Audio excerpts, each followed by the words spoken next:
Dr. Wagner, can you tell us exactly what sea ice is and what's new about it this year? Sea ice is the ice that forms on the ocean in the winter months. And the image you're looking at right here is a picture of the top of the planet. Not a model, not a simulation, not an artist's impression, but this is actual data from a satellite showing us the sea ice cover on the Arctic Ocean. And what's really important to us is we're trying to understand is how that sea ice changes over the course of the year and how much it melts back. And what we're looking at is just the changes over the last 6 months here. Well, can you tell us why sea ice is important? The reason that sea ice is important is that it's kind of one of the main controls on weather over the whole planet. The Arctic Ocean actually functions as kind of like a mirrored hat up on the surface of the Earth. And as that ice begins to decrease and melt away, that sunlight encounters dark ocean where it gets absorbed and begins to heat the ocean up. And what happens is that normally Pacific and Atlantic water goes into the Arctic, gets cooled off, and becomes denser and sinks and flows out, and it drives ocean circulation. And ocean circulation is what sets the weather and the climate over the entire planet. So as we change the Arctic Ocean, we change that. But we also change the Arctic itself quite a bit. You've probably heard about some of the polar bears. As the ice decreases, they're getting taken further away from their food. But also, too, as that ice changes, we do things like we open up the Northwest Passage, shown here in red.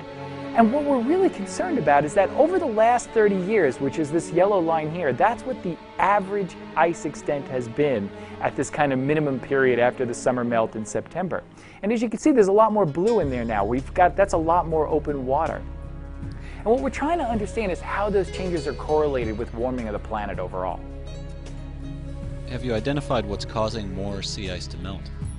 We think that it's most likely associated with warming of the planet. And the reason for that is that if you look at how the planet warms, what's happened is that even just over the last couple of decades, you can see that the temperate zones warm up, but the poles warm up faster than the whole rest of the planet. And it looks like the Arctic just in the last decade has probably formed by about 1 to 4 degrees.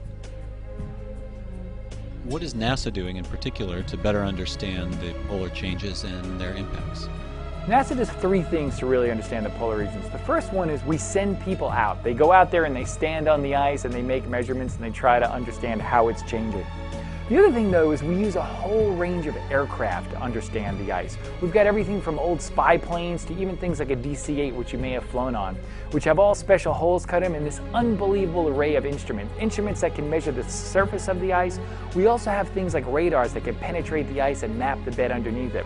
But probably the most important and unique thing we do is study the ice with satellites.